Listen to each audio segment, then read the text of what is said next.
All right, today guys, we're gonna build for.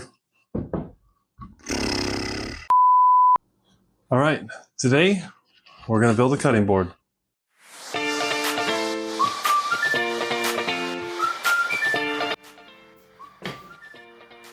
For this project, I'm gonna be using a couple pieces of wenge, which is a dark African wood, as well as a 6-inch wide, 2-foot long piece of oak, and a 4-foot long, 3-inch wide piece of oak. I'm going to start by measuring 12 inches on the 2-foot long piece of oak. This will cut it right in half and give me two 6-inch wide sections. These sections are going to make up the center of our cutting board.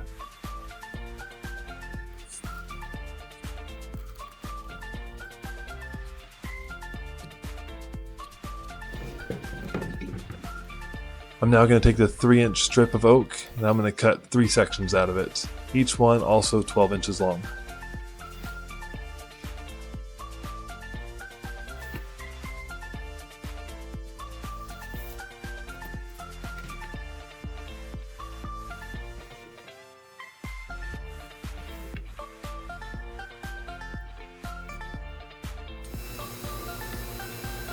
For these cuts, I'm going to line my blade directly over the center of the line, not offset to either side. This is because I just want the board to be about 12 inches wide. I'm not worried on it being exactly 12 inches.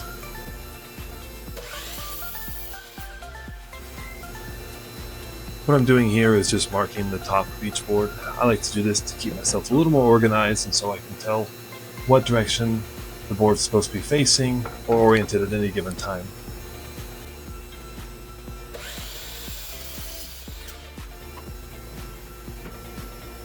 Next, I'm going to remove my dust cover from my table saw and I'm going to install just the regular riving knife. The strips we're going to cut are going to be too thin to have this blade guard installed. Because of that, I have to go with just the riving knife.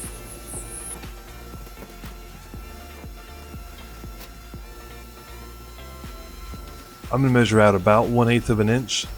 That's going to be the thickness of the dark wood strips that are going to go between the pieces of oak in our cutting board. I'm going to cut each piece of this wenge into 2 thinner strips and 1 wider strip. The thinner strips will go towards the middle of our cutting board, whereas the wider strips will go towards the outside of the cutting board.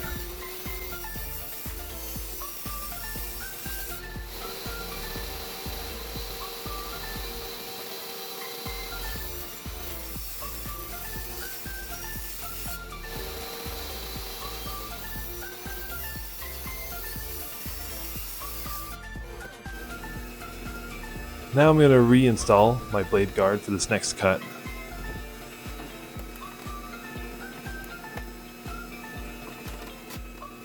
I am then going to take one of my 3-inch wide pieces of oak and I'm going to rip it in half. Here I'm marking the exact center of the board. I'm going to use this mark to line up with the center of my saw blade and just cut this piece in half.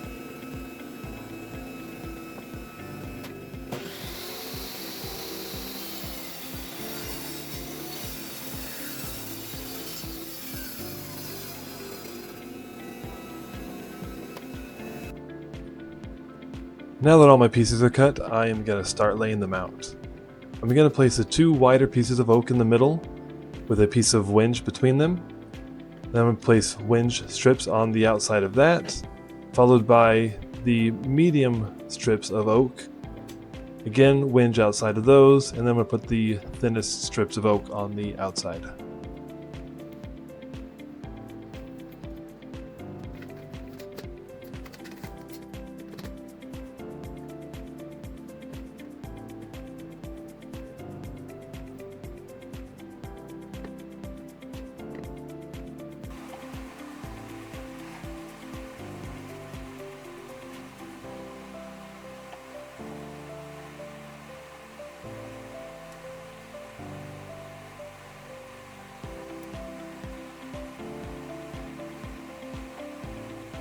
This glue up did take a little bit, so I'm going to go ahead and skip the rest of it.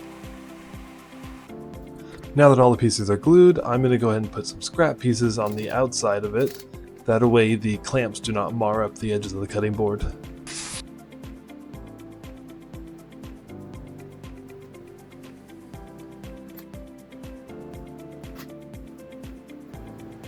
I'm going to partially tighten the clamps, and now I'm going to take my hammer and lightly tap on the pieces of wenge to make sure that they are fully seated.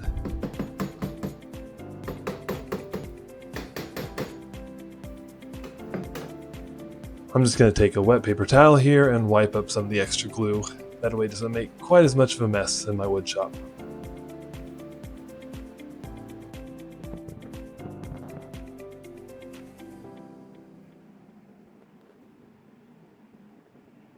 Once the glue is dried, I'm going to come back with my chisel. I'm going to go ahead and scrape down any of the edges of the wenge that are sticking above the oak, and also clean up any glue.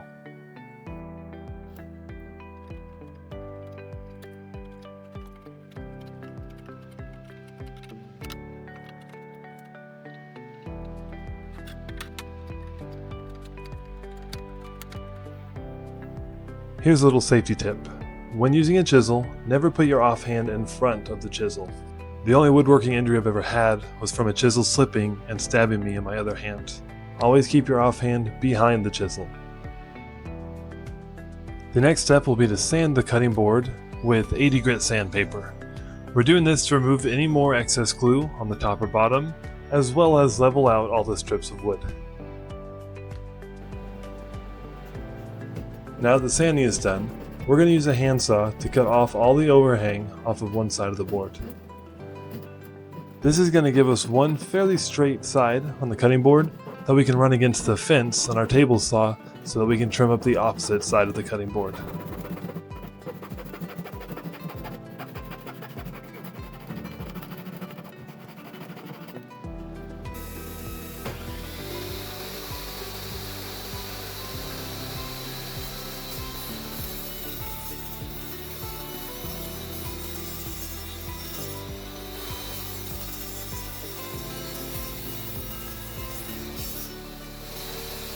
Now that we've cut one side of the cutting board on our table saw, we're going to flip the board around and recut the side that we trimmed the overhang off of earlier.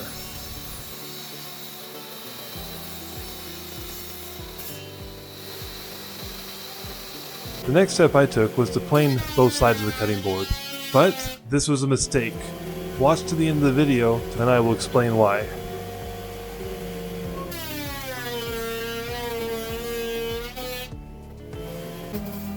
I am now going to sand the cutting board with finer and finer grits of sandpaper until I'm happy with how smooth the surface is.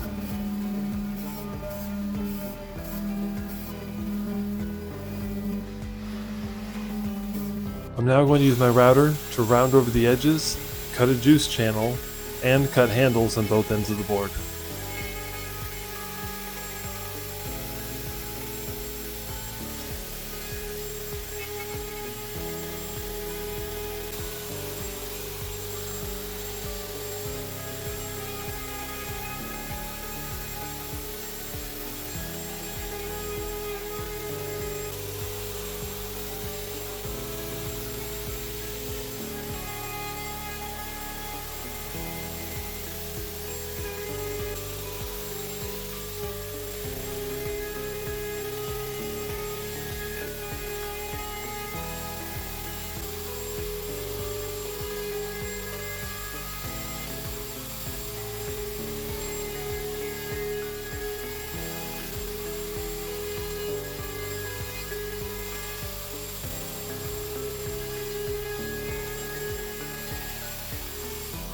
Before routering out the handle, I'm going to mark the center of the cutting board and then 2 inches on either side.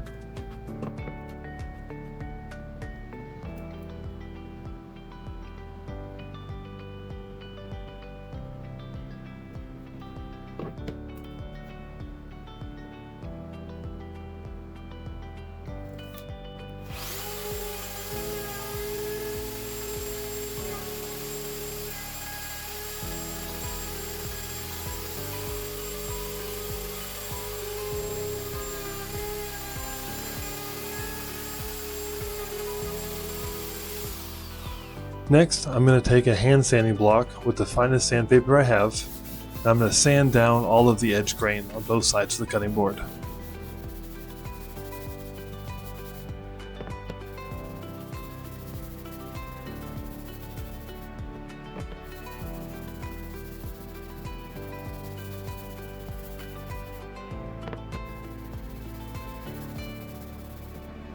Next, I'm going to take another fine piece of sandpaper, wrap it around my finger, and then sand down the entire juice channel.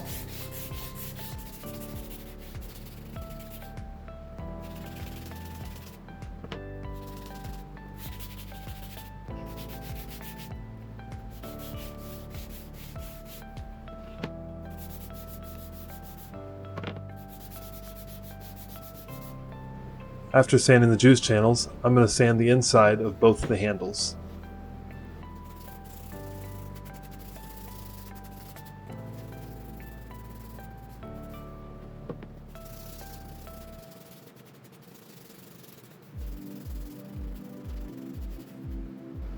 The last step for now will be to give the entire cutting board one last sanding.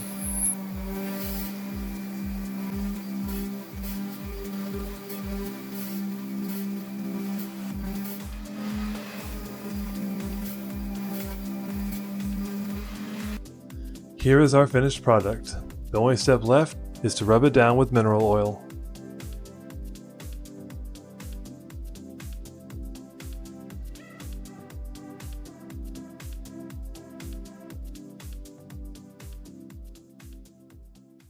Alright, I want to do a little after build review of the cutting board we just made and tell you some of the mistakes I made and some of the things I'd change differently if I did it again. The first mistake I made, and probably the biggest, was that when I was routering the juice channel on the inside of this, I did not clamp my cutting board down to my workbench. Because of this, I had to use one hand or arm to hold the cutting board in place while I held my router with my other arm and tried to router this juice channel. This could go well for you, but what happened to me is that in quite a few places, as I was running the router along, I had a little bit of slippage as the router kind of peeled outwards towards me, causing the edges of this juice channel to not be perfectly straight all the way around. The other cutting boards I've made in the past, when I wasn't trying to film as well, I would clamp to my workbench first, and then I could use both hands on my router and keep pressure forward as I was cutting this juice channel. This allowed me to cut a very nice, clean, straight juice channel all the way across, all the sides. I didn't have any slippage or mess ups. So if you're going to cut a juice channel in yours with your router, I would recommend clamping it to the workbench and then using both hands on your router like it was designed to be used anyways. Don't try to cut corners like I was. The second mistake I made was when I was planing this.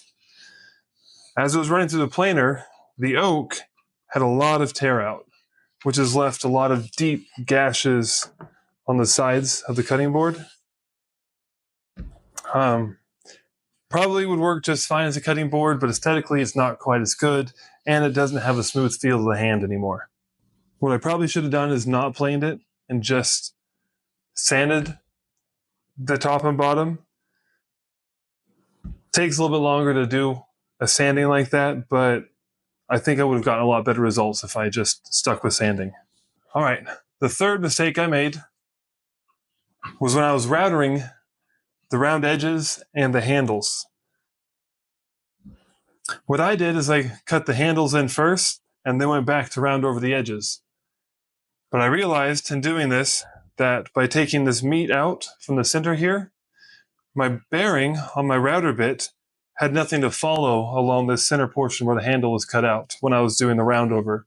So I actually had to use the router for the two ends and then not router the center. I had to come back with sanding paper later on and actually round this centerpiece over by hand, which turned out well, but it is an extra step that I could have skipped if I had just done the round over edges first and then come back and cut in my handles.